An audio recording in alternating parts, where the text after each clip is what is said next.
What's going on, Lakers Nation? What's going on, Lakers Fast Break family? What's going on, Lakers Corner family? We live in effect, man. Yes, sir. Yes, sir. Yes, sir. Today is Wednesday, March 13th. And we're gonna go ahead and get into all type of Lakers content, baby. This is our typical Lakers therapy session, man. So if you guys are in the chat, welcome in, welcome in, welcome in.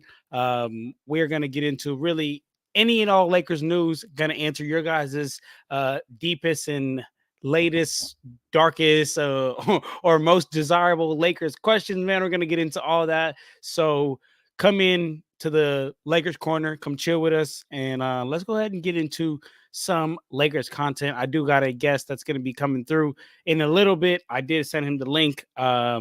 He's special guest, special guest. You guys should see here joining us soon.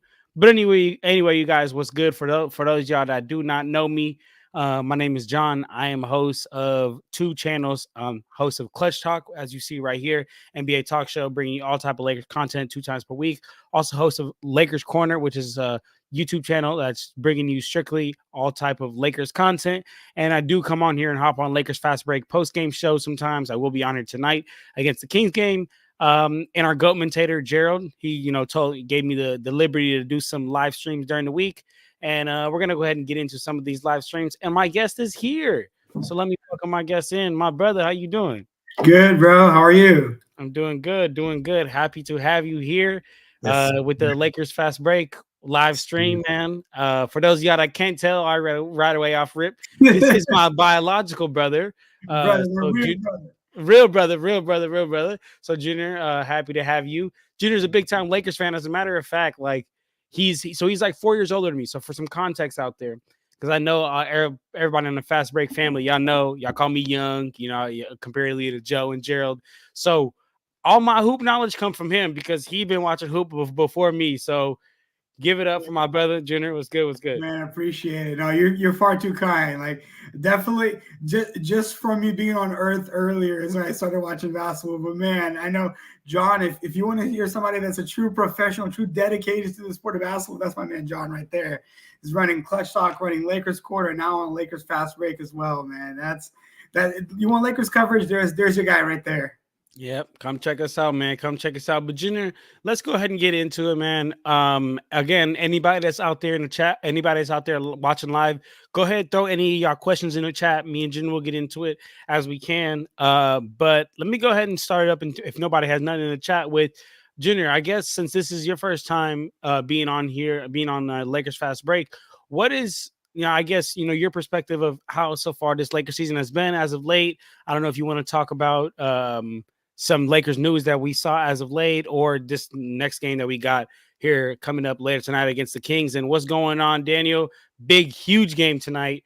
Jen, I don't know if you want to open up with that. Yeah, no, it is a huge game tonight. We were actually talking off camera a little bit earlier today, and that first game to the Kings was something that we should not have dropped. It was a game that we shouldn't have dropped, that we just got outplayed. AD got outplayed. I mean, he got in early foul trouble, and that's Lakers' Achilles heel right there. AD is not on the court. It's difficult, especially defensively, and that allowed Sabonis to completely dominate in the paint. And it's something that AD is going to have to watch that foul trouble early on, still be physical without fouling. The Lakers are very, very good at defending without fouling. I know you get a lot of people who don't support the Lakers that think the refs are cheating for them and stuff like that. But realistically, the Lakers are a good team. They're a good team, a good defensive team when it comes to, defending without fouling. And that's going to have to be the key tonight, is just absolutely get in there. Don't get in foul trouble. Be assertive. Be dominant in the paint. That's where the Lakers thrive, is working in the paint, and just go out there and win this game, because this is a huge one. We're coming off 2 huge wins, much needed dubs.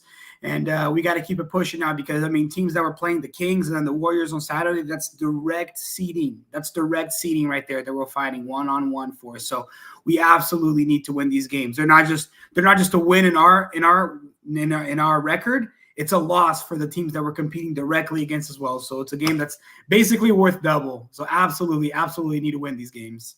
Absolutely. And just show some love to what's going on in the chat. This our boy Joe. Our boy Joe. We've been hooping with all What's the up, time. Joe? What's good, I Joe? know my guy Joe, of course. Showing love, Joe. And then Daniel talking about D'Lo getting, he about like 12 3-pointers away from setting history, which is crazy because I mean, like, you talk about Lakers history. Lakers is one of the greatest franchises of all time, and not saying that D'Lo is not one of the greatest players, but crazy to think like D'Angelo Russell is about to be a historian and a franchise leader. 3-pointers are here coming soon. So shout out D'Lo. But a big reason for that, though, I'll have to say it has a lot to do with the fact that the game has changed so much. Like 3-pointers were never a part of the game for the longest time, right? Yep. It wasn't until recently, maybe I say like a decade or so ago, that it really started to become this 3-point revolution where the 3-point shot started to make a lot more sense. And so now you see all these records getting shattered. I mean, you remember Kobe's record with 12 threes? Yeah. How long that stood, right? Yeah. And for the longest time, it seemed like it was going to be an unachievable record, right? No one else was going to get to it. And all of a sudden now it's just like, I mean, some players are getting up 12 3-pointers per game. Like, I mean, that just wasn't even a thing back then. So the game has evolved. No, it's crazy. And it's actually funny. I don't remember who I was listening to not that long ago. It might have been Gilbert Arenas, but it was somebody talking about back in the day, like back in, let's say, like mid 2000s, like dropping 50 was like dropping 70 today almost. You know what I mean? Like you maybe see it once or twice in a season, a couple of times, but now, I mean, shit, you got guys dropping 50. You got at least 1 50-pointer a month in here, if not more. I mean, remember there was that week where it was like Joel and Donovan Mitchell. 70, 50, 30. I mean, all that. Yep. Everybody's just dropping 50s like it's nothing. So the game has come a long way.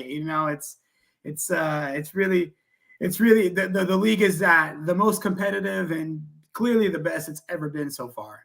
Absolutely. And show some quick love. Blue Magic, salute, my brother. And for all 20 people that is here in the live chat, appreciate y'all being in here. As I said in the beginning, if y'all want to drop any questions or any comments y'all want to get into Lakers content or not, we can get into really whatever. But we are in the Lakers corner, so we can get into specifically Lakers content. But until y'all go ahead and drop some in there, Junior, let's talk about the game tonight because, as we mentioned, big game. Not only is it must win because of direct seeding, but as we know, the Lakers do have one of the hardest schedules really coming left like 16, 17 games left.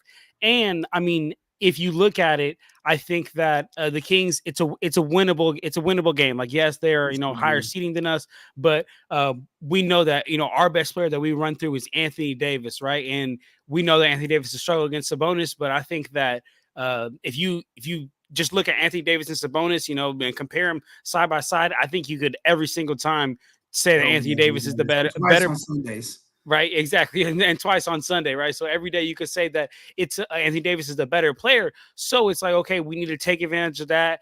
We need to be able to get a win. I think with the Warriors that they're also tend to be struggling with consistency similar to us, so we can get a win there. The Hawks, I mean, Sadiq Bey just had a tear his ACL season ending, so that's not very good for the Hawks too. So man, maybe we can get that win. If we pull off these next 3 wins, we're on like a 5-6 game win streak. The 76ers, no light team, but no Joel Embiid. Tyrese Maxey's in and out. And then after the 76ers, we got top tier teams like the Pacers, the Bucks, the Grizzlies aren't top tier. Who we just beat? We did just beat. So nonetheless, what I was saying is very, very important game. I was going to get into a little bit of like the ins and outs and the nitty gritty of the game, but let me get into some of these comments first. Let me see what my boy Rondell says. He said, can someone explain why the Lakers trading for Trey Young in the offseason? He is not much better than the version with D'Lo, and we probably have to give up Austin and Rui to get him. You see, so look, I'm not gonna lie, guys. Here's my opinion with this. Here's my opinion with Trey Young, and I've said this a lot of times. I think Trey Young's a really good player, but I don't know offensively. Exactly. Like I don't know if he is a player that can at this point in your career help you win a championship. And here's what I mean by that. He's very ball dominant, like extremely ball dominant, and it's like low key to a fault, right? And when I think of Trey, funnily enough, not game wise, but I compare him to Luka because both are extremely ball dominant. But the way that Luka is ball dominant, it is on a whole nother level, guys. Like it's like he is not only making himself better, but everybody else around him is just also because their game elevates when Luka's on the court. And I just cannot say the same for Trey Young. His game elevates and his pick and roll partner's game elevate, because yes, you're off that pick and roll with Trey Young. If you give him too much room, then man, that's hand down, man down. He can shoot, and I'll give him all the credit in the world. If you press him up too much, he has a great ability to put the ball right where the big needs it. But he also just has this tunnel vision to where it's only him and the pick and roller coming down court. And it's like you also still have 3 players out there around you that you got to look after. And then also when Trey Young is in the slump, he's the type to where he just needs to shoot his way out of it, which as a basketball player, I totally feel you. But man, I can't have you going, 7 for 25 trying to shoot your way out of it. So in my opinion, I wouldn't even want to go with Trey Young. I do think he's a better player than DAngelo Russell, granted, but I just wouldn't even want to go in that direction because Trey Young, it wouldn't be enough to get us where we want to. And then, pairing him up with AD. AD also isn't enough. I've already said this. AD is not an A1. AD is a 1B type player. And I think, yes, AD is not a 1A. A 1A, yeah, exactly. I was struggling. Interesting.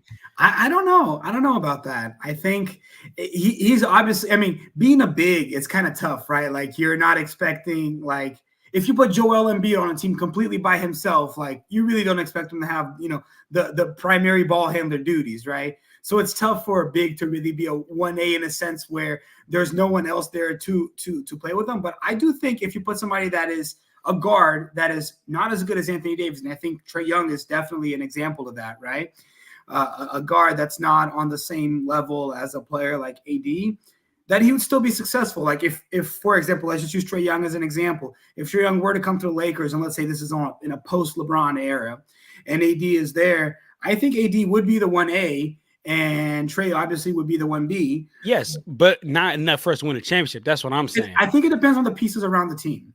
I think it depends on how well constructed the team is. So yeah, are they gonna? Is Trey Young and Anthony Davis going to carry a team of Max Christie's to the final? No, right? But are they? If there's a decent roster built around them, I kind of don't see why not. And it depends a lot on the on how the league is looking as well, right? Because actually, I was just talking earlier about this. The Lakers they're not a bad team. They're not a bad team. It's just that the West is so packed. Yes. It's so packed that they just inevitably fall to the 9th seed, right? And you can make an argument that maybe they're not 9th seed. They should be a little bit higher, could be a little bit higher, but maybe I don't think they're like a top 5 team in the West, right? Like off rip. In the regular season, I don't think they are, right? And that's not saying that the Lakers are not a good team. That's saying that the league is just in such a place where it's just every team is a competitor, right?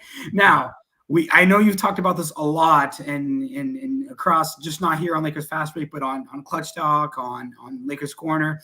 The playoffs are built different. Are built different, and you see what happens. I think, and I'm not going to draw parallels and say that the in-season tournament was the same energy or same level as the playoffs. The way the Lakers were playing in the in-season tournament, it was just these one pound games, right? You go for it and you go right at these, and you're just going for this win right here. You're not thinking long term, right? You're thinking we need to win we need to be what's in front of us right now. I think the Lakers are a little bit more built for that, but I'm just kind of going down the rabbit hole now a little too much. I hear you. In the sense that the Lakers are a team that I think with the proper construction around the team can go far, and I think we have a little bit of that potential there. And going back to Riddell's question here, why would we be trading for Trey? I only see this as a post-LeBron plan. Yeah. And I think these are rumors, right? I don't think it's anything like finalized yet, although the Lakers are 100% going for Trey. There's the Clutch links too, which makes it a little bit tough. It's like whenever a player signed with Clutch, and it's LeBron's brand, right? Dang, that was crazy to Rich Paul. Chill. Rich Paul built it. Chill. I'm sure he would have built that without LeBron. But no. I mean, all credit to Rich Paul. Nah, I hear you. I hear you. I hear you. And if he's funneling, I know he played a big part in getting AD to Los Angeles. So I'm the last person that would be here disrespecting Rich Paul, but I can't undermine LeBron's contribution to clutch either. Yes, LeBron's contribution to Rich's life was pretty big. So for sure. I know Maverick Carter. I Those guys, hey man, they did their thing. You meet them, you met them at the right time. You became good friends with them at the right time. I gotta tell you, man, you get the cards you dealt with in life. Yeah, I mean, LeBron put his homies on. He did. Yeah. And you gotta, whoever you are, Maverick, Rich, whoever, you gotta leverage all the relationships you have, all the cards you have, absolutely, to make the most out of it. And they definitely did. And props to them. But anyway, getting too far. Trey Young. I think Trey Young. It's just a rumor for now. I'd like to see if it actually materializes, because I feel like it's the type of thing where, if you've been following the Lakers long enough, everybody gets linked to the Lakers. Almost nobody goes to the Lakers, right? For a long time. Until LeBron, that's how it was, man. You remember DeMarcus Cousins before he even went to the Warriors. DeMarcus Cousins was linked a long time before he eventually did come to the Lakers, right? But that was like post-injury. Tail end of his career. You remember LaMarcus Aldridge? I do remember. That was a big. Honestly, there's just so many. I feel like it's just so many names that get linked to the Lakers, because it's just everything. Everyone is possible, because it's like, I mean, sometimes it's Lakers fans stretching it, and I'll give them that. But Luka 2026 for sure. Yeah, but there's just so many possibilities, because like just coming to LA is so great. But real quick, just to show some love, and agents are also using that as well, right? Because agents want to try to leverage that to get more money out of other teams and say, all right, well, they'll just go to the Lakers, right? I mean, at least if it's the Spurs, the Spurs will go bend over backwards to make sure the Lakers make sure nobody comes to the Lakers, man. But yeah, show some love real quick. Daniel said, seems like Lakers lose on Wednesdays. Well, we cannot lose this Wednesday, so that's big. Lifting, showing some love to you, Junior. Yep, he's new homie here. Lakers Fast Break family joining up here with us. Let me see, Condor. I hope I say your name right. John, we got to extend LeBron in the summer. Am I wrong? Honestly, like I've heard both ways of it. It's kind of hard to not extend LeBron, right? It's like, what are you gonna do? Just like obligatory? Yeah, right. There you go. I don't even know what that word means, but it sounds like you have to do it. You have to do it. But then again, I already know when I say you have to do it, there's going to be people probably here in this chat and just in the world that's like, no, don't give him that much money. But it's like, all right, you don't give him that much money, like we have to understand what the pivot is after. And it's like, we don't even understand what the pivot is at this point. So unless you know and you got something up like under the table and up the sleeve as to what the pivot is, then I mean, you kind of have to, whatever that word was. If LeBron walks if LeBron walks, period, right? Before there's a contingency plan in place for after he leaves, I don't know if AD sticks around. Like realistically, I would love for him to stick around. I love AD. Like I would love for him to stick around, but it's gonna be difficult, because then I don't know if he gets injured, then who's there to back him up, right? Who's his co-star?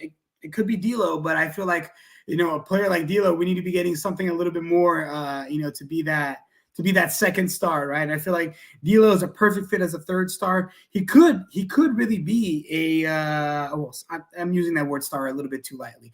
D'Lo is a perfect fit as a third guy, as a third option. Yeah. The second option, he's got his games, but we need to see. I mean, since the trade deadline, D'Lo's been on absolute fire. But D'Lo's a player that's got a lot of ups and downs, and we need to see him consistently be more on the up, in order for us to, be, at least for me, to feel secure with him being the second option, in the post LeBron era. But we've had our off camera talks about who I think is coming to the Lakers eventually. Maybe not. I already know. We'll get into that.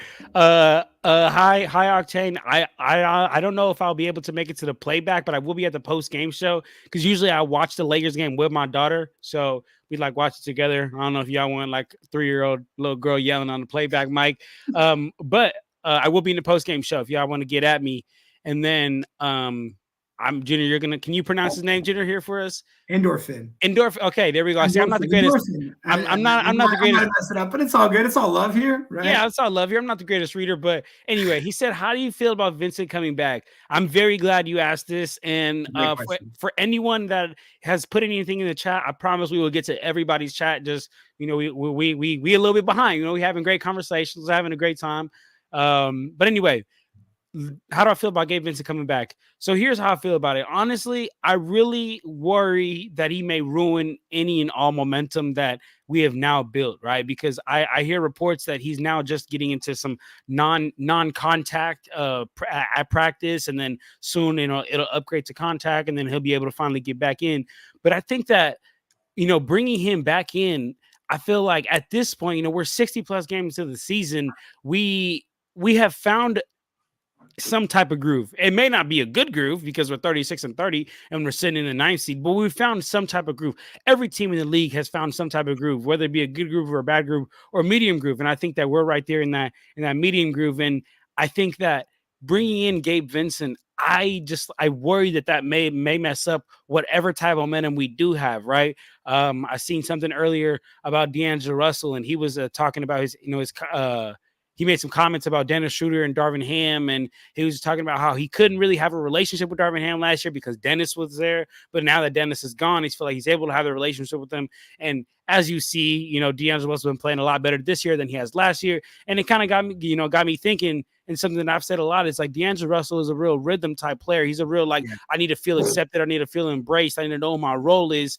And I think that he's starting to finally figure out what his role is. I know earlier in the season, Darvin Ham had him like 1 minute he's getting 25, next minute he's getting 7, then the other minute he's getting like DNPs, and then next game after that he's getting to another 25 minutes. So he's up and down. He's everywhere. He didn't even know what was going on, and he was playing bad. As soon as he started getting that consistent starting point guard role minutes, or just a consistent off the bench minutes, you saw that consistency you saw the shot start to go down. You saw him play with more confidence. And then boom, there comes the turn of the tide. Now he's our third quote unquote star, our third, important player on this team. Third option, pretty much. Third option, right? Mm-hmm. And now I feel like, you bring in Gabe Vincent, who plays that point guard role as well. I'm not saying, he's going to take DeAngelo Russell's spots, but that if you're adding in another player, I mean, everyone's minutes are just now going to get cut down, right? It's like we got a big old pizza and we had only two people to feed in Austin Reeves and DeAngelo Russell, but now we got 3 people to feed, right? So, and I think that you got to cut the minutes. Maybe you cut it fairly between Austin Reeves and D'Lo, or you just cut it out one way. But nonetheless, you're going to have to cut it, and I just don't know how good that's going to be for our momentum. And at this point, I worry that Gabe Vincent himself may come into that like, all right, like I need to get myself going, so I need to get shots up. But it's like, no. Like we are 60 games into the season, and the first 5 games you played, you only knocked down 1 3-pointer. Like, chill. We got a whole scheme already going on, and you've been sitting on the bench. So it's tricky because I'd love to have Gabe Vincent in full form come playoffs, or even just not be able to knock down that corner shot as a spot-up shooter as he was last year. But I just don't want to ruin what type of momentum that we got going. Long-winded, but go ahead. I'm on the other side of the fence, actually. I actually do like Vincent coming back. I think the Lakers have been absolutely decimated by injuries this year. I mean, the team has played thin a lot of the games. I mean, you remember it was like first it was no Vando, then he comes back for a second, then Cam Reddish gets hurt, right? So it's just like always I feel like there's a piece of the puzzle missing. And I think where Gabe Vincent fits in the Lakers puzzle is that 3-point shooter. Now, obviously, D'Lo has stepped into that role tremendously especially over the last couple of weeks. Austin Reeves has stepped into this role, and I didn't expect Gabe Vincent to be taking minutes from those guys either. And I don't think that's going to be the case. I think Gabe Vincent is going to come in and he's going to take minutes that Max Christie's been getting, minutes that, end of the bench guys have been getting a little bit more, and just to at least get him back in the groove of things. And because I do think, I mean, look, I know we've talked about this before, and I know you've mentioned this before here on the pod as well, but we sometimes, the players that come from the Miami Heat sometimes don't see the play as well on the Lakers, right? And I know you cite Kendrick Nunn as a big reason or as a big example of that. But I think that Gabe Vincent came into this team to be a shooter, and the team is built around almost having like everybody's got their role, and Gabe Vincent's role is to be, a 3-point shooter. And I think he'll still be able to provide that role on the Lakers. Obviously, you look at Malik Beasley. That was a great example. That was Malik Beasley. He pulled a good Lou Williams off, where he was good before, not good during the Lakers tenure, good after, right? I mean, Malik Beasley had his games. I'm not gonna sit here and just dog on him, but with Gabe Vincent, I feel that he does provide shooting. In theory, on paper, he is one of the better shooters that the Lakers have, and I don't think, just for the sake of Max Christie losing minutes, that it's worth not playing him at all, or basically, benching him. I actually want to get him on the court as soon as possible, so he can hit that groove as soon as possible and be serviceable and usable in the playoffs potentially as soon as possible. And we know in the playoffs, rotations shorten, right? So, I don't think Max Christie is going to see a lot of floor during the playoffs. Really, I mean.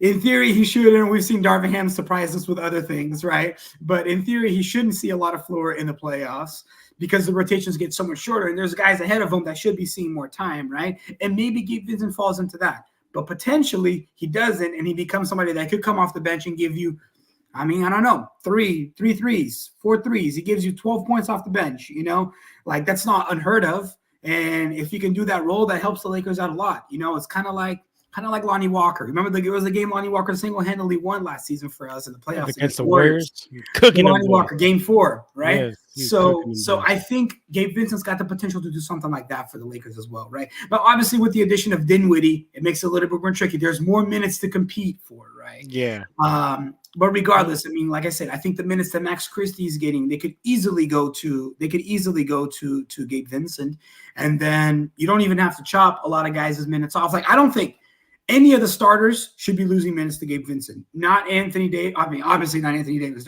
They play different positions, right? Yeah. But not D'Lo, not Austin Reeves, not LeBron, obviously. I don't think Rui should be losing minutes given the way that he's been playing. But Max Christie, he could lose some minutes to Gabe Vincent. Some of the bench guys could, is kind of how I think. So I'm happy about Gabe Vincent coming back. Okay, that's real. And we got a record. We got right now a big number of people in here. We got 35 people in here jumping. Appreciate everybody in here, man. Make sure you guys subscribe to the Lakers Fast Break. Make sure you guys come mess with me. All my stuff I got going on. I got 2 channels. Clutch Talk, that's on YouTube, Apple Podcasts, Spotify. Lakers Corner, that's on YouTube, bringing you all type of Lakers content, man. But let's go ahead and keep it rolling, y'all. Anyway, I'm going to get to some more of these comments. Daniel said Josh Hart had a triple-double game. I got to check that off. Josh Hart did that. Kemp said, don't need Trey. Feel you. That was from back. That was from back then. Rather have Donovan Mitchell. Oh, absolutely. Yeah, me too. Absolutely. Hey, while we're at it, throw in Luka Doncic too, because I'd rather have them too. What's going on, Dante? Good to see you, my brother. Happy to have you here. You got Devotion said we're so low in the standings because of Mr. Pockets, Mr. Warm Hands Ham. And then we got my guy Kurt in the building. Kurt was good. Kurt, he said, "What's good, John Jr. in chat. No beam better be lit tonight. Damn right. We are worried about them quick guards. Need to force some tough shots." Yeah. Great comment, Kurt. I'll get into that a little bit, and then Junior. I did that with Damian Lillard in that game. If you watch the post game interview from Spencer Dinwiddie, he said on that last shot he wanted to force Dame to go right because Dame's left step back is deadly. That's exactly what he said, and I think we need to be forcing De'Aaron Fox to go right as well. Yes, and then also to touch on that, honestly, I think that we seen last time and we know as Lakers fans, we struggle guarding perimeter defenders. I mean, we just don't have great perimeter defenders, especially with Cam and Vando being Vando's role. Yeah, right. So especially with them being out, pretty sure Vando's still out for this game. I think Cam is questionable for this game. But with that, but with that being said, I think that honestly a good strategy, and I see a lot of teams actually doing this with Luka this season, is all right, we know we don't have what it takes to stop you, so go get yours. I'm not saying that they're not gonna guard De'Aaron Fox, but I would rather them just focus in on all 4 other players, right? Last game, De'Aaron Fox went off and had 44 points, but then Malik Monk also had a big game. But then Davion Mitchell also hit like 5 threes or something like that. And that's what really killed us. It's like, De'Aaron Fox can go off for his 44.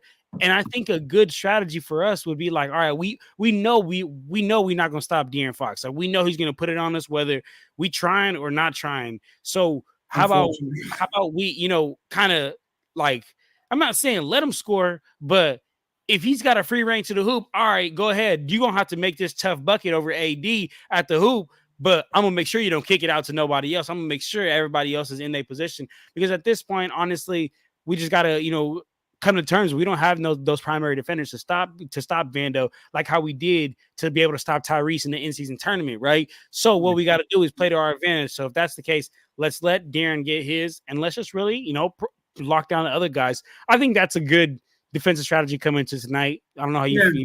Anything to add to that, Junior? We got both Vanderbilt and Reddish out today. Okay, so it's going to be difficult on that perimeter defense for sure. So I agree. I mean, it's tough. I don't want to say, let De'Aaron Fox cook, because he could cook. He could cook for sure. And it's just about, trying to get as many bodies in front of him. I mean, and just, force him to take that shot. I'd rather him, shooting from distance than getting up next to the rim and just laying it in, because that's a difficult part. And then, just trying to play a solid offensive game, because sometimes, I hate to say it, but sometimes the best defense is just scoring more points than the opposition, and that's exactly what happened in Milwaukee. Do you remember, because of the injury troubles that we were having in the Milwaukee game, we had the big lead, and you just saw the lead shrink. Then AD gets hurt, and he's playing with like one shoulder, right? Yeah. And by the way, I want to talk about that a little bit more later when we have a little bit more time. But AD gets hurt, he's playing with one shoulder, and we're just watching that lead shrink, and then we're just seeing Giannis just kind of getting into the paint, getting what he wants. Dame was hitting threes, like it was just like, you've seen this movie before, right? And I literally said, I was like, Our defense here is just going to have to be scoring more points. And thankfully, that's exactly what D'Lo did. He just provided more points for us and got us to win. And I think we're going to have to employ a similar strategy, where it's just we're going to have to score a ton of points. And we need AD protecting the paint, not getting into early foul trouble, because if he can be there and take care of the paint, then, best case scenario, you're forcing De'Aaron Fox to take some difficult shots. And, he's a baller. He'll get his, but statistically speaking, he's less likely to make difficult shots than easy shots, right? So that's what you want to force him into. There you go. Great strategy for tonight. And then offensively, AD better attack, man. We were literally talking about this earlier today. Kevon Looney just put his head down and attack Sabonis. So AD better be able to put his head down and just attack Sabonis. And he better not settle for those mid-range jumpers. Because if he's settling for those mid-range jumpers tonight, you guys that's here with me in the live stream, come check me out in the post game, because I'm gonna be so livid. I'm gonna be so mad if AD is just settling for those mid-range jumpers, because that means he's just not trying to go through contact with Sabonis, which is just absolutely unacceptable for the player that AD is compared to Sabonis. So get me out there. I'll go in contact with them. Come on, Sabonis, bring me and give me AD money. I'll go in contact with whoever. I'm not. I know. Whoever. Close with Joel Embiid. What's good, y'all? What's good? Was just saying. Everybody saying what's good. Let me see here. Let's get to some of the chat. Kurt, funny, he said, even if we get Trey Young, Darvin Ham wouldn't know what to do with him. Yep. Did Darvin Ham's time in Atlanta coincide with Trey Young's or no? I have no idea, to be honest with you. I have no idea. But I think it actually did, because I think that's when he coached Torian Prince, because I know Torian Prince has been in the Hawks. But Problem Child and Jenner, this where I'm gonna need your help, because I'm not gonna lie, guys. Problem Child, appreciate the comment, my brother. We're getting to it right now. You said, what's the max that I'd pay D'Lo, right? And honestly, I'm not big on I'm not a big very like numbers guys. Like I'm more like hoop basketball wise. I'm learning that side and the CBA side of it a lot more. But right now, I looked up D'Lo's. He's on a 36 2 years, which is 18 a year. Which is 18 a year. Y'all tell me, this is crazy or not. I don't know. To be honest, I don't really know numbers like that. But I mean, I think at the max, like, but the way D'Lo's been playing, we want to really we want to keep him if we're going to continue to try to contend. I'd say at the max pay him like what 20, 22 a year or something like that, which I don't know the total number of that, what that would be. But yeah, anywhere of like 20, 21, maybe 22 at max per year. To be honest, that's what I'm thinking. Y'all let me know in the chat, or Jimmy, you let me know. It depends a lot on how long the contract is, right? Okay, yep. If he's on, if he's on a 5-year contract and we're paying him, 25 mil a year for the next 5 years, we're tying up a lot of cap space, right? Which I don't think is a good idea. But I'd be willing to pay him, maximum up to maybe I say 25 million in 1 year, right? Like if we were to give him like a 1-year deal, or maybe 2 years, 50 million, which I think is even probably pushing it. But I think 21, 22 is probably where I'd really like him at. I love him at 18. At 18 million, I don't think we're getting a lot of better players for that much money, right now. So at 18, it's great, but it depends a lot, to answer Problem Child's question, it depends a lot on who we have built around as well, right? Because if we're paying D'Lo 25 mil a year when we could be paying him 21, and now that $4 million a year makes a difference of whether or not we can sign someone else that could fill out the roster better. It makes a big difference. It's like how you were talking about on you and Jay actually on Clutch Talk. It's the value you get for that player. So maximum, I think, to answer Problem Child question, I'd say it's probably around 22 million. Absolute max, I'd say 25, but that's everything else off the lineup. We're gonna have to get some good players on good discounts in order to be able to afford D'Lo at 25, and that's a lot. It's kind of like how the way it worked out now. I'll say Rob Pelinka he's been getting a lot of shit recently, but I think he did a great job this offseason. D'Lo signed on a friendly deal, and so is Austin Reeves. I think these guys could have gotten more money elsewhere. Absolutely, especially the way Reeves ended the season last year. But yeah, and he started slow too. Maybe give me. I was like, damn, I've seen this before. But he's been coming through recently. Like I think he's earning his money now, and and I'm all for paying players more, man. Like, give me more production. Show me why I should be paying you 25 mil a year, 30 mil a year. Mm-hmm. You know what I mean? Like, I like it. Give me that reason to do it, and I'm happy to do so. LeBron gets a blank check right now, right? The way he's playing, damn near 40. The only thing that's tough is his age, right? Like, when is that decline going to come?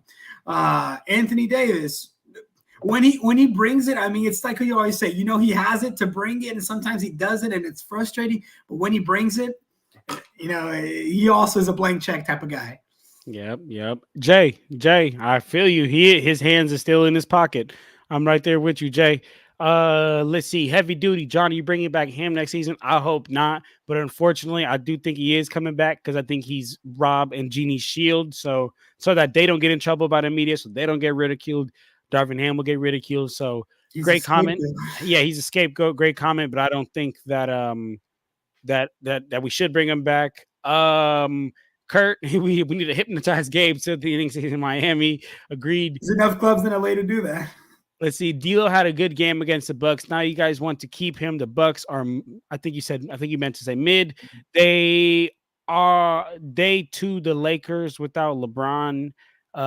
Who could you lose to? Lakers without LeBron. Bucks are hot garbage. I didn't think the Bucks are bad. I think the Bucks are a good team. They're number 2 team in the East. They're a championship contender, but I guess that's how you feel. I think the Bucks are solid. I mean, shit. I if you told me I could swap out rosters right now, I'm taking that. I'll take it. I'll take it. But all right. I feel you, Luis. Or Louis. Jay. Ham. I've heard that too. Partially of DAngelo Russell's comments. He was saying that. I've heard this on multiple sources. The thing is, like, who do we bring in if we get rid of Darvin Ham? Like. I'm not.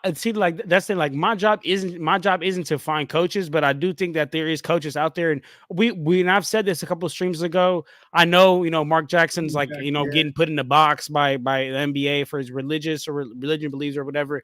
But I think Mark Jackson's a great coach.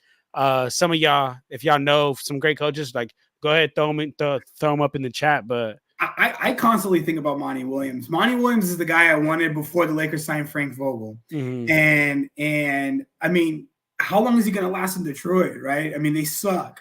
So it's just like he got paid though. He got paid. I know. But if he gets severed from his contract, the Lakers don't got to pay that contract, right? I'm pretty sure unless he gets traded. I don't even know if coaches can get traded. Like actually, I think they can. Yeah. I think Doc Rivers got traded. Doc Rivers got traded. I was going to say that. Yeah. But if he gets fired by the Pistons own that money, not the Lakers, right? Yeah. So it's like, could Monty Williams be a good option? Like, I don't know, but he's probably better than Darvin Ham, right? It's just, or put Darvin Ham in Detroit, they probably still not have a win. Through the wire, I agree. Darvin Ham doesn't run this team. LeBron and it's LeBron and Genie just follows LeBron around and really does whatever he says. Real quick, Kurt, appreciate you, my dog. Yeah, come check me out. Lakers Corner, get at me, YouTube channel. I also got Clutch Talk YouTube channel, Apple Podcast, Spotify.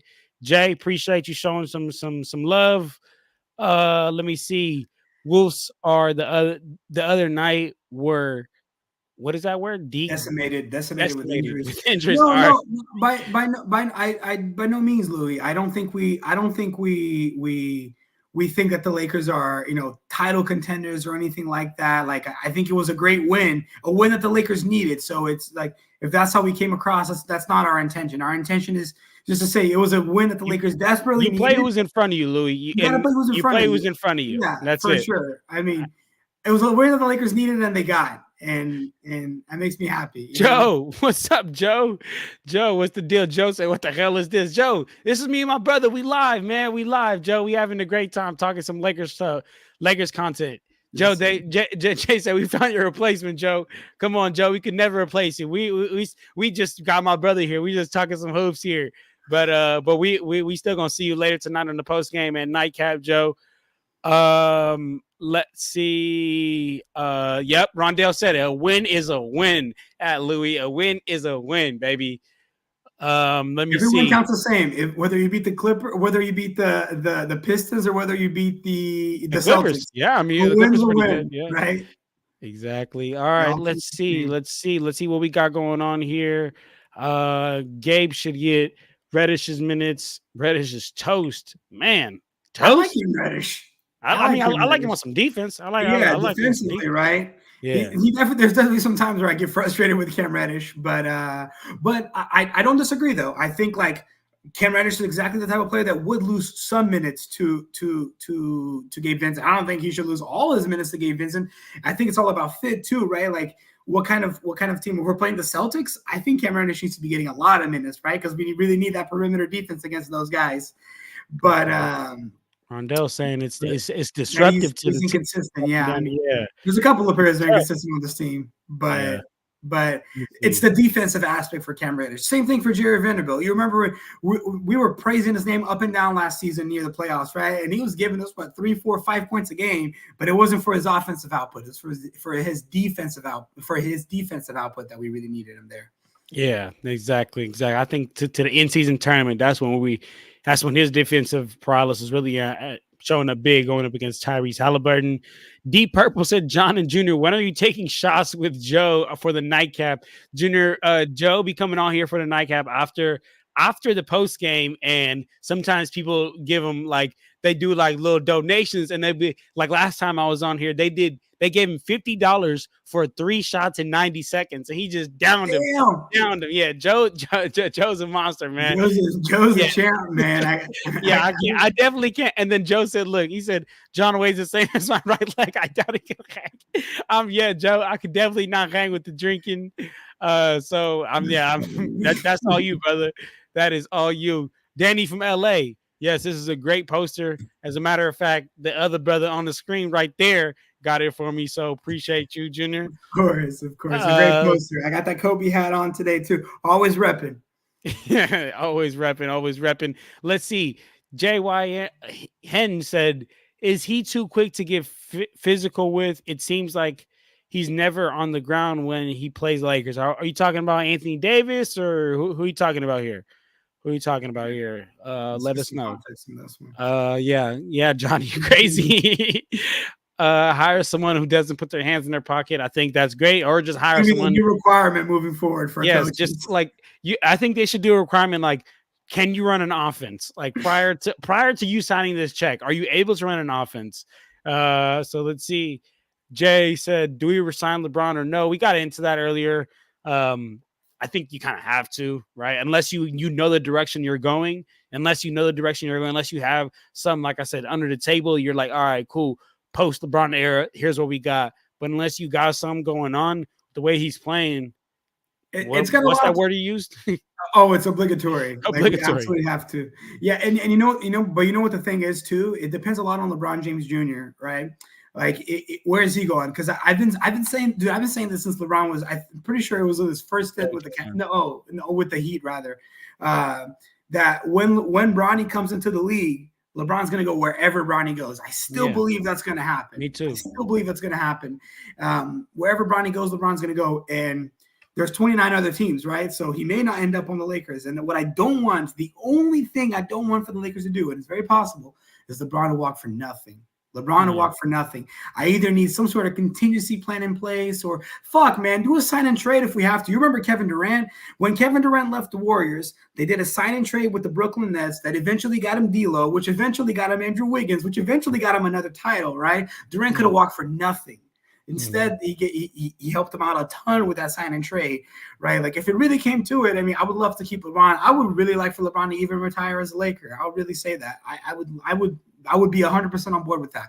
But if he doesn't, I mean, he's not Kobe. He's not the guy who played his entire career for the Lakers, right? And I understand. I mean, he's going to want to play with his son. Who wouldn't, right? Who's fortunate enough to make the NBA and then be good enough for as long as you can to be able to actually play with your son, who's also good enough to play in the NBA, right? So it's just, if he doesn't retire with the Lakers, I'm not going to, hold a grudge against that at all. But I would at least like for him to not leave us high and dry. And then we're just stuck with, maybe AD sticks around, maybe he doesn't. I don't want to be back to those post-Kobe days, because I got to tell you, those shits were rough, man. They were rough. Like, it was 15-win seasons. And if that's what we got to do. I ride with my squad. But, man, Robert I'd rather be winning. Yeah, that was tough. That definitely was tough.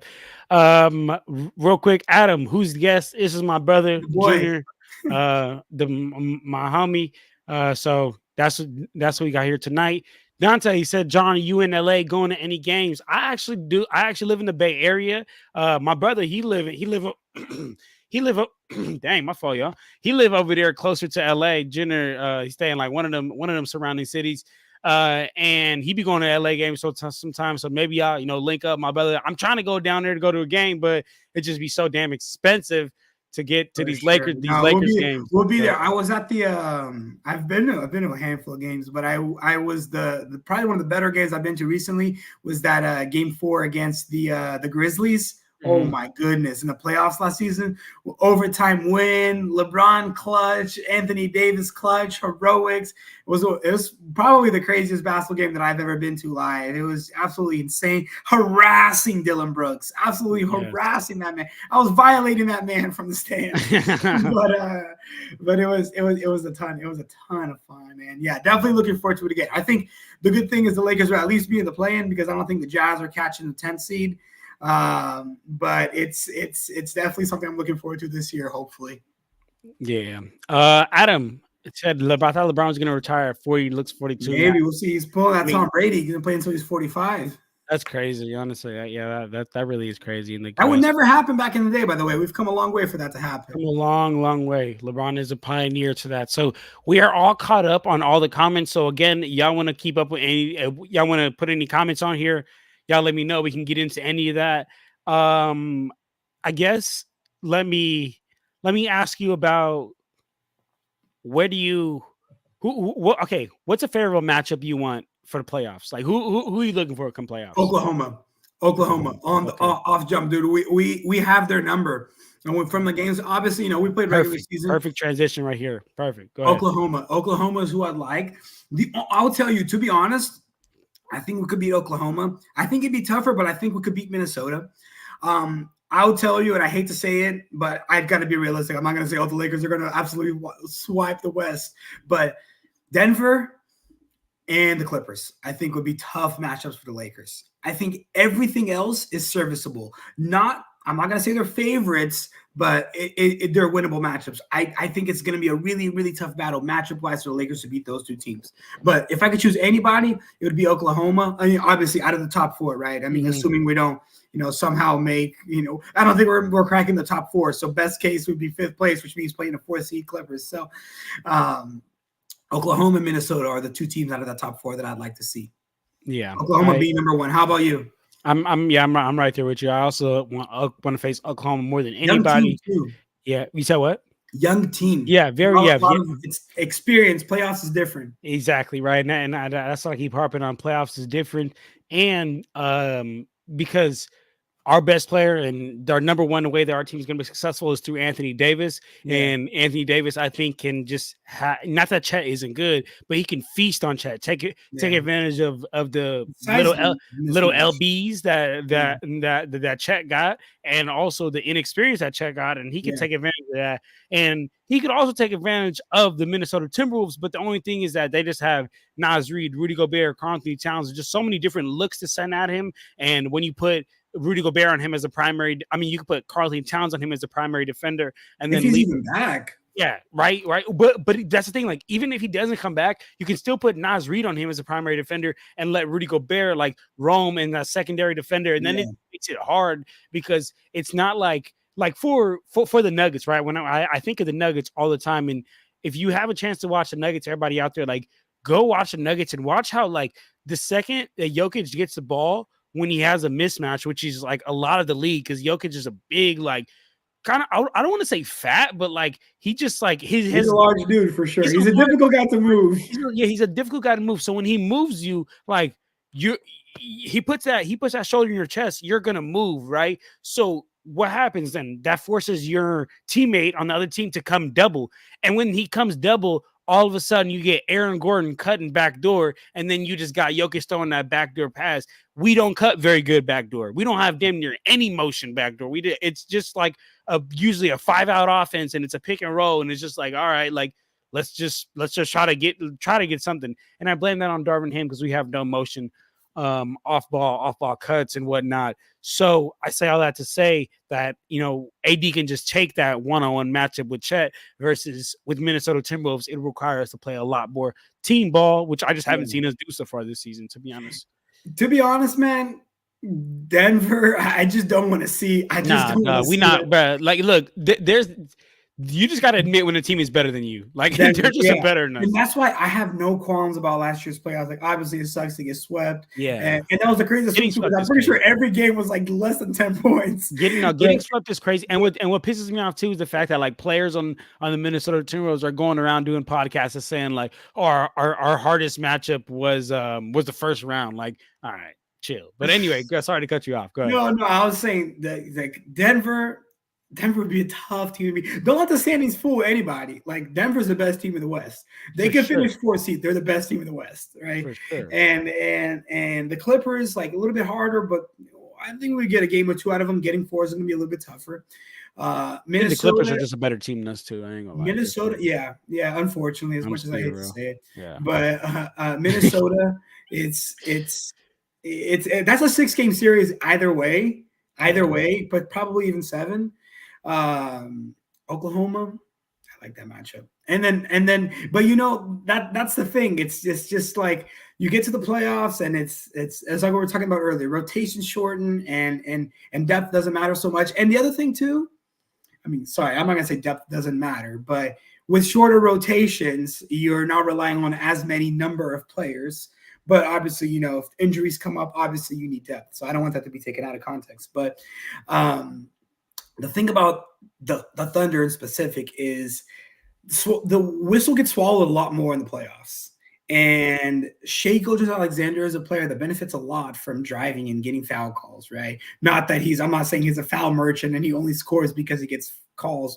SGA is a fantastic player, great player. But when he's getting less calls, it's going to affect how effective he is a lot in the playoffs. And it's just a fact. Like, you get less whistles in the playoffs. The refs let you play on more, right?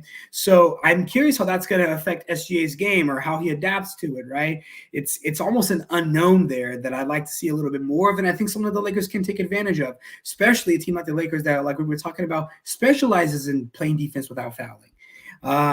It's gonna be interesting to see how that translates in the playoffs, and that's why that's the matchup I want. But it's tough, I think there is it's tough at the end of the season. Teams start playing like, oh, I want to get this matchup, and then they'll start losing games intentionally, dropping games to try to kind of mess with the standings and try to get more favorable matchups. So wherever the chips fall, the chips fall. I just want the Lakers to go out there, and really just play their brand of basketball. You watch a lot of I could transition here into a parallel with soccer, but you watch a team, Manchester City, play. They're a very, very dominant team, right? And then you watch them play the season recently. They've been starting a lot of games on the back foot, but they still end up winning the game at the end of the game. And you hear the coach at the end. They always say, and the players say the same thing. They don't panic. They don't start, now start playing this flustered game. They just stick to their game plan. They do what they do, and they eke out the results. And I think the same thing can be happening with the Lakers here. You got to stick to your game, play that physical brand. And sometimes the Lakers will fall in a game and they just start chucking up three after three after three, and it's not falling, and they're still chucking them up when their game needs to be in the post, when their game needs to be in the paint, when it needs to be feeding Anthony Davis, and maybe that's partially on Darvin Ham for drawing up plays that maybe aren't going through AD or aren't going through LeBron, but it's about sticking to what your strengths are and playing them out, because over 48 minutes you should still have that advantage. So that's how I feel about it. Nah, facts. That's real. And if we got any soccer fans in the chat, let us know. Represent. Junior, let's go ahead and get into these last couple things, and then we'll wrap up here. We do got the Lakers game tonight. We will be Lakers fast break here. We will be doing pregame, playback, and then postgame, and then nightcaps. Make sure y'all stay tuned for that. But let's just get. I don't know. Tell me what you read of these comments. This is kind of big to put on the screen, but basically, this is what I can read it off to you. This is what DAngelo Russell said. Referring to Dennis Schroeder. He said his relationship with Ham is the reason I couldn't have a relationship with Darvin. Russell said, when I was struggling, I would have been able to come to coach and say, bro, this is what we should do. Like, I can help you. Instead, there was no dialogue. I just accepted it. We got swept. I'm here. He's not. I like our chances. Bold statement by D'Lo. What do you make anything of this, or is this just like a whatever? Yeah, I mean that's bold. As a fan, I hate to see that coming out, this late in the game. I don't want to see anything shaking up the boat a little bit too much. But I think it's like I said, I'm not a huge fan of seeing those type of statements out there right now. I'd like to see more unity and cohesion, especially towards the end of the season right now. So it's a tough thing to read, but I think I want to just focus on the fact that we're hopefully, striding towards more wins and more, winning clears everything. And exactly, more wins and hopefully, better standings, better seedings. But it's tough. I didn't know there was such friction, between. I'm assuming when you say he's here and I'm here and he's not, he's talking about Dennis Schroeder. Yep, exactly. But it's difficult. I mean, yeah, Ham played a lot of favoritism to Dennis Schroeder. And sometimes it was to a fault, but there were a couple of games there that Dennis Schroeder actually kind of saved our bacon last season. Yeah, no, and that's the thing. Like D'Lo wasn't doing what he's doing right now last season, right? Like so especially in the playoffs. So it's like some of it was deservingly so. I mean, he disappeared in that Denver series. Yeah, a lot of those games. Granted, that Denver is that much better of a team, though. Like they made so many players disappear. They are, but the thing is, what we were just talking about, every game was a sweep, but the series was a sweep, but every single game was close. Every single game was close, right? If we could have had more, I mean, I don't even know how many points D'Lo was averaging, but it couldn't have been more than 10 points a game, right? So we could have had just 15, 16 points a game out of D'Lo. Do you remember the record? I think it was when the D'Lo scored 17 points or more, the Lakers were undefeated, or they had like one loss. Yeah. Right. And 17 is, I'm not asking the guy to drop 35 every night. He's 17. You know what I mean? And I'm not going to say that's 100% on D'Lo. Obviously, with these comments coming out now, you see that's got to, he maybe wasn't having the best locker room experience. He wasn't having the best relationship with the head coach, which makes it tougher. But, there are definitely statements that he's saying now when he's balling. But if you would have said that last season, I would have been like, man, get this guy out of here. Man, come on, D'Lo. Come on. Yeah, it's always easier to say something in hindsight, but I feel you, but yeah, I mean, at the end of the day, as a coach, part of being a coach is not only X and O's, but it's just like having a good relationship with your players and not playing favoritism. And I hear he that plays favoritism and doesn't have a great relationship with his players. So hopefully he's on the way out soon. But all right, Junior, we're about to hit an hour here on the live. Last topic, unless somebody wants to throw something in the chat, we can get into last topic. Junior, Lakers versus Kings tonight. Can I get some predictions? Like a final score or just who Like wins? maybe like yeah. I mean, of course, I know you probably want us to win, but like I yeah, think we will I guess win. predict the final score, predict who's gonna be an MVP of the game, who's gonna be a big time player for us, and just give me any thoughts on tonight, I guess. I think the Lakers pull this one out. I think they're Okay. coming off two good wins. Two good wins. It's a critical game. We dropped the game in LA. I almost said Staples. I still kind of want to call it Staples because It is. Crypto.com Arena just doesn't sound right. But it was two game. We coming off two games. We dropped the game against the Kings in LA. And I think the Lakers aren't going to go out. I think LeBron's going to end up coming through and being our MVP of the game here. I mean, it's not a hot take by any means, right? But I think he has that onus on him. I know he's actually listed as questionable for this game, so he may not even play. He's listed for questionable, I think, every game Near for the every rest of the game, right? season. Yeah. So it's tough. I mean, he's listed as questionable. So if he plays, though, I do think he's gonna strive out there to just kind of put the team on his back and lead. Lead in the way where he's facilitating, he's creating opportunities for other guys and creating opportunities for himself. Like you said, he looks to get his teammates going first because he knows he can kind of just turn that up at any moment. And I think we're going to see a lot of the same thing tonight. He's going to look to keep D'Lo going. D'Lo's got the hot hand over the last couple of games. He's going to look to keep D'Lo going. He's going to look to feed AD early. I mean, AD, his games are very telling. Usually, by the end of the first quarter, what kind of game AD is going to have. I mean, yeah, there's exceptions. There's games where he's played garbage in the first half and has absolutely come alive in the third and fourth. I can name a few this season alone. But I think it's going to look to get AD going early because it's going to help that confidence, help that momentum, because like you said, AD surely must know that we all know he's 0-9 against Sabonis, right? He must know this. So you get AD in there rolling early. It's going to help his confidence. It's going to help his momentum. You get D'Lo rolling. He's going to feel like he's still going on this hot streak, right? And then all that comes, I think, from LeBron facilitating these players, making it happen, and then turning it on for when he needs to kind of get us through the finish line and get the dub tonight. So that's what I think. I like it. My MVP for tonight is going to be Anthony Davis, and this is no surprise to nobody because of exactly what you said. There's just no way he doesn't hear. You go 0-10? Come on, dog. You're going to go 0-10 for someone that you're better than? Like, that's crazy. Like, that's crazy to me. Like, at some point, you got to take the pride. Like, I know this is not a one-on-one game. Yeah, at some point, you got to take it personal. And especially, it's like, it's not like he's like, it's not like I'm saying freaking Colin Castleton is 0-9 against Sabonis. Like Colin Castleton, like, yeah, right. But like Colin Castleton isn't even getting the same minutes as Sabonis. So even if he wanted to take it personal, he couldn't do nothing to change the game because he's not going to see enough minutes on the floor to even be able to out there and make a change. But it's like AD. Like the offense can run through him. If Anthony Davis says, "Give me the ball is going to him." Okay, like if he says, "Hey, yo, scratch that, give me the ball," like there's just no way the ball doesn't go to him unless it's LeBron James. I don't think there's anyone on this team that's like, no, I'm gonna look AD off. Like I don't think no one's gonna do it on this team unless you're LeBron James. So I'll say all that to say, I think Anthony Davis has to take it personal. Anthony Davis needs to have some pride in him and say, you know what? The Lakers fast break, John Jr., everybody's over here talking about me. I'm not gonna go for this. I'm gonna show Lakers corner. I'm gonna show Clutch Talk. I'm gonna show Junior. I'm gonna show John. I'm gonna show Gerald. I'm gonna show Joe. I'm gonna show everybody that I'm better than this Sabonis guy because not only am I more talented than him, not only am I taller than him, not only do I weigh more than him, but I've put in more work than him. I'm a more accomplished player than him. So let me go show the world. NBA champion. I'm an NBA champion. Should have been Defensive Player of the Year that season. Let me show the world that I'm better than him. Let me dominate this guy when the whole world is talking about it. ESPN nationally televised game, okay? And let me come through and get my team a big win. So I'm rocking with Anthony Davis tonight. Chat, I hope y'all rocking with AD. I don't know who y'all rocking with, but feel free to let us know.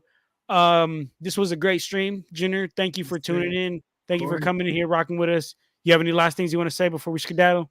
No, man. It's a critical stretch now. We're getting to the best part. We're the lead up to the playoffs. It's a critical stretch now where every game matters, and it's a special time. It's a special time for sports in general. So I'm very excited. We got to get these dubs. It's not an easy schedule ahead. So every winnable game we need to win, and we need to peel off some unwinnable games too. And we've been doing a good job doing that in the past, recently, I'd say. But I know I'd like to just continue seeing that upwards momentum, and hopefully that means us ending at least 7th or 8th seed. Because I am, you get 7th or 8th seed, you get to at least play 2 play-in games. Yes, you get sir. 9th or 10th, it's 1 game. If you're off that 1 game, you're done for, So Yes, sir. Yes, need sir. to get these dubs over the last couple of games here, and especially against the teams we're playing directly against. The Warriors, the Kings need to be smoking these guys, and it starts tonight. Yes, sir. Starts tonight, y'all. Once again, y'all come check me out, man. Come check me out. I got 2 channels. I got Clutch Talk, which is right here, man. YouTube, Apple Podcasts, Spotify, bringing you two NBA content per week, man, giving you a weekly recap show and just another episode. It's a little bit more focused on one team or another. So come check me out, man. And I also got another channel. It's called Lakers Corner, and that is on YouTube, man. Come check me out on that. Bringing you all type of Lakers content. But as always, y'all, this Lakers therapy session has been very, very fun. Appreciate all 24 of y'all that's tapped up in here in the chat right now. Appreciate you guys, and hey, man, go Lakers. Hopefully you get a win tonight, move up the standings. Sure, man. Like John said, can't recommend Clutch Talk and Lakers Corner enough. Check that out. It's great content, especially if you like basketball. Like me, I was telling at the beginning of the show, I was telling John, I was like, look, man, I know a lot of basketball because I was on Earth before you, but John, he really gets into every detail, and it's like, for somebody that can't follow every game, can't watch every game, all you got to do is tune in to Clutch Talk, and he's got you covered. He'll full NBA coverage, and the guys here at Lakers Fast Break do a great job as well. John's doing a great job at Lakers Corner and covering Lakers content. So, just follow up with all 3 channels, and you'll be set. You'll get coverage for the best team and the rest of the league. Yes, sir, man. Get at us, man. Get at us. But for now, we out of here, y'all. Deuces. Peace.